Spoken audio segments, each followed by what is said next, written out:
Bismillah, Alhamdulillah, Allahumma salli ala Sayyidina Muhammad wa ala ali Sayyidina Muhammad.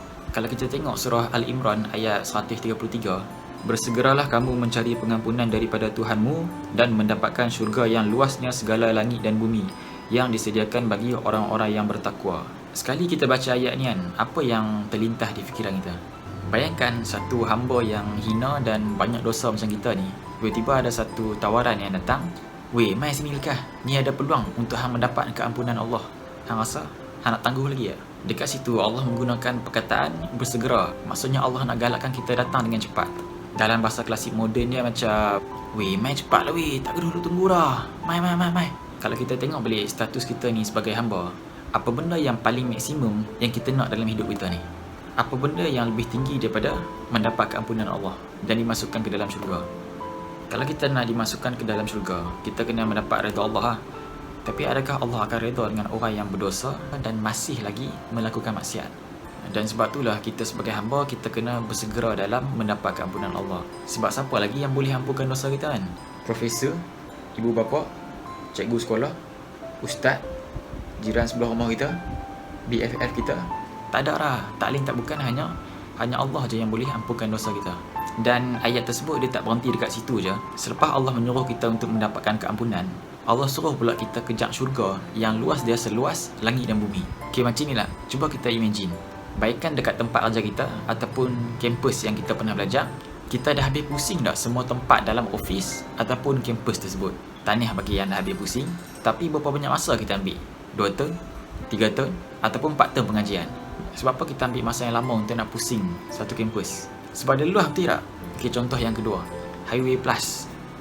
Dulu masa kita nak pergi belajar daripada kampung, kita naik bas, kita lalu ke Highway Plus kan. Sepanjang highway tu, kalau kita tengok kanan, kita tengok kiri, kita takkan nampak mana penghujung. Sebab dia terlalu luas. Tu baru Malaysia kan. Tu pun kita tak jelajah habis lagi. Kalau Malaysia pun tak kunjung habis lagi, jangan kata Korea, Jepun, Indon, itu baru Asia kan, Eropah. Dan Allah gunakan dalam ayat ni seluas langit dan bumi. Jadi kalau kita rasa kampus kita pun dah cukup besar, kampus tu pun kita ambil masa yang lama untuk kita nak kunjung ke semua tempat dalam kampus tu, apatah lagi syurga. Dan luas syurga tu pula hanya untuk kita seorang. Kalau hari ni kita ada Ford Mustang dekat dunia kan, tu antara benda yang boleh membahagiakan kita lah. Tapi kalau kita ada Ford Mustang yang dekat syurga besok, dia lagi bahagia. Sebab dia tak payah isi minyak dan dia tak payah bayar road tax. Jadi nikmat syurga ni dia melebihi segala-galanya nikmat yang kita boleh imagine dekat dunia. Sebab syurga tu memang kita tak boleh nak bayangkan macam mana nikmat syurga tersebut. Jadi bila kita tadabbur ayat ni, kita akan dapatlah berita gembira yang Allah cuba nak sampaikan kepada kita.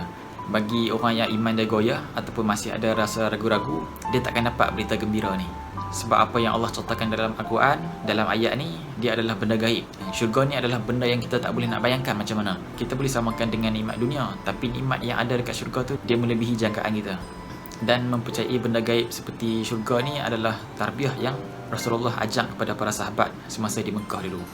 Dan bukti tarbiyah ni, sahabat Nabi di fasa Mekah tu lah yang dapat bertahan semasa perang Uhud, perang Hunain, di mana saat tu ada orang yang lari, tapi sahabat-sahabat ni masih tetap berdiri dalam medan perang. Sehingga ada sahabat Nabi yang cakap, Anas bin Nadir, dia kata, "Aku terbau haruman syurga." Maka cubalah kita untuk menjadi seperti para sahabat, yang mana kita lebih mengimpikan nikmat akhirat berbanding nikmat dunia. Sebab kita tahu dekat syurga itulah habuan yang sebenar. Sebab dunia ni hanyalah ujian semata-mata untuk kita, InsyaAllah.